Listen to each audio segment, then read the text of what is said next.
আসসালামু আলাইকুম, কেমন আছেন সবাই? আশা করছি ভালো আছেন। আমি অনেক ভালো আছি। বর্তমানে আমি আছি লাকটিয়া জমিদার বাড়ি। আসুন 400 বছর পুরনো লাকটিয়া জমিদার বাড়ি কি অবস্থায় আছে সেটা আজকে আপনাদের দেখাবো।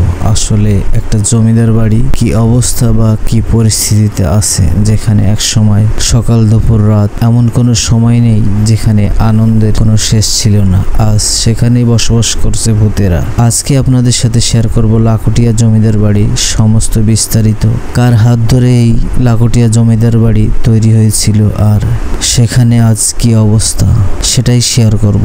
চলুন তাহলে ইতিহাস থেকে জেনে আসি লাকটিয়া জমিদার বাড়ি কি কি আছে এবং কে তৈরি করেছিল।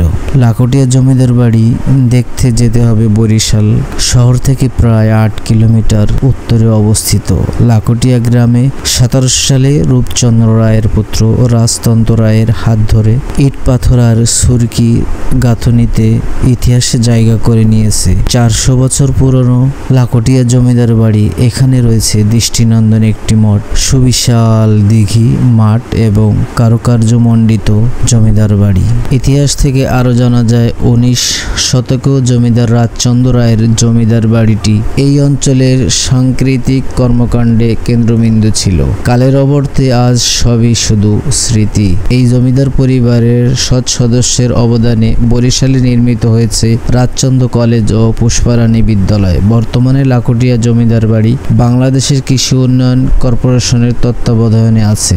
জমিদার বাড়ির প্রায় ধ্বংসপ্রাপ্ত দ্বিতল প্রাসাদ ছাড়া লাকটিয়া জমিদার বাড়ি অন্য সব স্থাপনার মধ্যে একাধিক ভবন নির্মাণ করা হয়েছে। চলুন তাহলে এখানে কিভাবে আসবেন।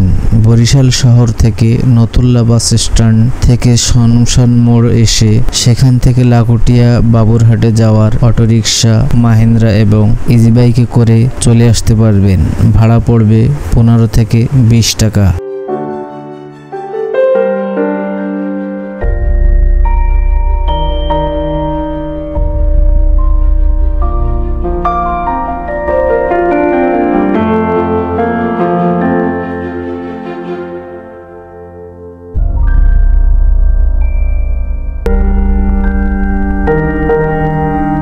আজ এ পর্যন্তই, আবার দেখা হবে নতুন কোনো ভিডিওতে। ভিডিওটি ভালো লাগলে অবশ্যই লাইক, কমেন্ট এবং সাবস্ক্রাইব করে দিবেন।